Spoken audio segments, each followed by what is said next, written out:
হ্যাঁ, আজকে কথা বলার আগে আমি আপনাদের একটা ছবি দেখাতে চাচ্ছি।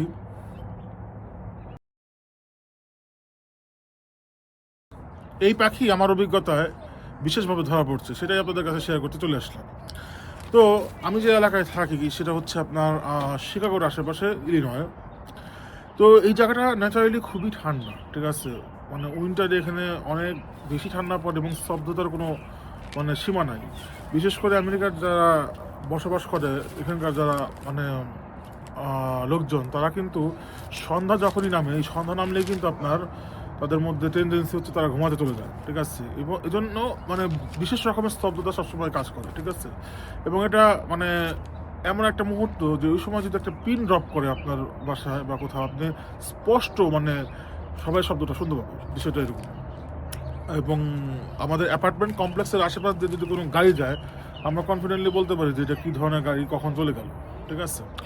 তো এই একটা পরিবেশে এমন একটা সময় ধরেন উইন্টার চলে যাচ্ছে এবং সামার আসছে, এর মাঝখানে যে ট্রানজিশনারি যে সময়টা, এই সময়ে একদিন আমি কোনো কারণে রাত্রে দেরিতে ঘুমাতে গেছি। সম্ভবত রাত 2টা থেকে 3টা, এই মাঝখানে হবে সময়টা, ঠিক আছে? যখন চলে গেলাম ঘুমাতে, দেখলাম হঠাৎ করে এই এত স্তব্ধতার মাঝে দেখি অনেক কিচিরমিচির একটা শব্দ। তো জিনিসটা খুবই ডিফারেন্ট, সাধারণত আমি এইভাবে আর কি খেয়াল করি নাই কখনো। যে দিনের বেলায় আসছে তো ঠিক আছে, দিনের বেলা যদি আপনি এই ধরনের কিচিরমিচির শোনেন, যেটা নাকি আমি ইউজুয়ালি সবসময় শুনি সামার টাইমে, ঠিক আছে? এখনও আপনারা হয়তো আশেপাশে শুনতে পাবেন যে পাখির কিচিরমিচির একটা ডাক আসতেছে, বাট রাত্রে এটা কিন্তু খুবই ডিফারেন্ট একটা অভিজ্ঞতা, ঠিক আছে?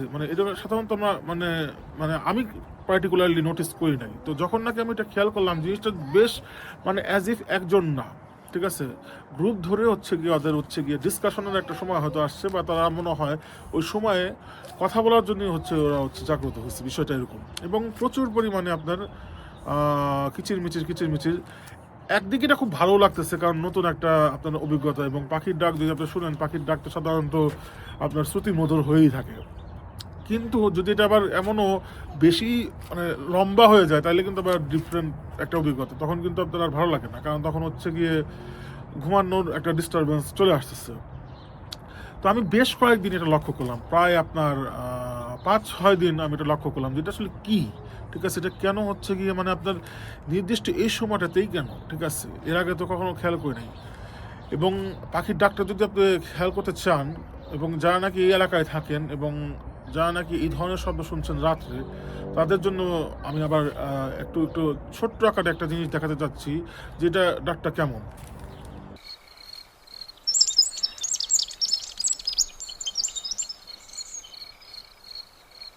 তো এই যে পাখি, এই পাখির প্রতি আমার একটা ইন্টারেস্ট আসলে আসলো, যে এটা কোন ধরনের বার্ড, কারণ এতটা ডিফারেন্ট কেন, ঠিক আছে?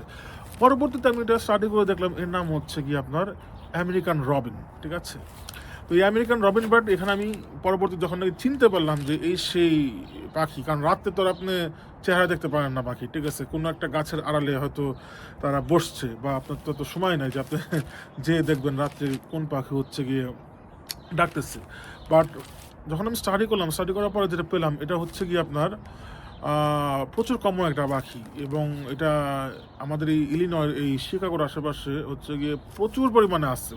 আমি যখন সকালবেলায় কোনো কারণে হাঁটতেছি, 50%-এর বেশি এই পাখিই দেখি, ঠিক আছে? আমেরিকান রবিন। এবং জিনিসটা হচ্ছে গিয়া এত আকারে আছে, সুতরাং এরাই responsible for this kind of noise. তো এটা হচ্ছে গিয়ে আপনার একটা কমন একটা বিহেভিয়ার তাদের। এবং আমি এটা আরও জানলাম যে এটা সাধারণত গ্রুপ ওয়াইজই থাকবে, এরকম না যে একটা পাখি এসে আপনার সাথে বা আপনার বাসার জানলায় বসে তারা আপনার নয়েজ করতেছে বা শব্দ করতেছে, বিষয়টা এরকম না, ঠিক আছে? বিষয়টা হচ্ছে কি, তারা সবাই একসাথে থাকে। এবং একটা জিনিস আমাকে খুবই কনফিউজ করতো মাঝে মাঝে, যখন নাকি দেখতাম, যখন জানতাম না আর কি এটা কোন পাখি। আমাদের দেশে যে শালিক পাখি, আপনি যদি একটু খেয়াল করেন, কোথায় জানি এদের মধ্যে খুব মিল আছে, শালিক পাখি এবং আমেরিকান রবিন পাখির মধ্যে খুবই মিল। আমি প্রথমত কনফিউজ হতাম যে এই শালিক পাখি কি আমাদের তাহলে আমেরিকাতেও এত আকারে আসছে, ঠিক আছে? বাট পরবর্তীতে আমি যখন নাকি একটু ডিপলি দেখলাম যে না, শালিক এটা ডিফারেন্ট একটা প্রজাতির পাখি, এবং আমেরিকান রবিন পুরোপুরি ডিফারেন্ট, ঠিক আছে? এদের সাথে কোনো আপনার একজনের সাথে আরেকজনের ওরকম সম্পর্ক নাই, যেটা আমি মনে করতেছি যে তারা কাইন্ড অফ সিমিলার বার্ড, ঠিক আছে? তো আমার কাছে মনে হয় যে এটা খুবই একটা মজার অভিজ্ঞতা। যারা নাকি খেয়াল করছেন তাদের জন্য বিশেষ করে যে পাখির নাম কি এই বিষয়ে আমি কথা বললাম এজন্যই, যাতে হচ্ছে যারা এটা খেয়াল করছেন এই রাত্রে, এটা হচ্ছে আমেরিকান রবিন। আর যদি মনে করেন হচ্ছে গিয়ে খেয়াল করেন নাই, আপনি যদি ওই মুহূর্তে জাগেন তাহলে অবশ্যই খেয়াল করবেন যে এরকম কোনো পাখির ডাক শুনতে পান কিনা, ঠিক আছে? এবং আশা করি আপনারা এনজয় করবেন। যদিও বেশি এনজয় করতে গেলে বিষয়টা যেটা হবে, বিরক্তি লাগবে, এটাই স্বাভাবিক, কারণ রাত্রে তো আমাদের ঘুমেরই সময়।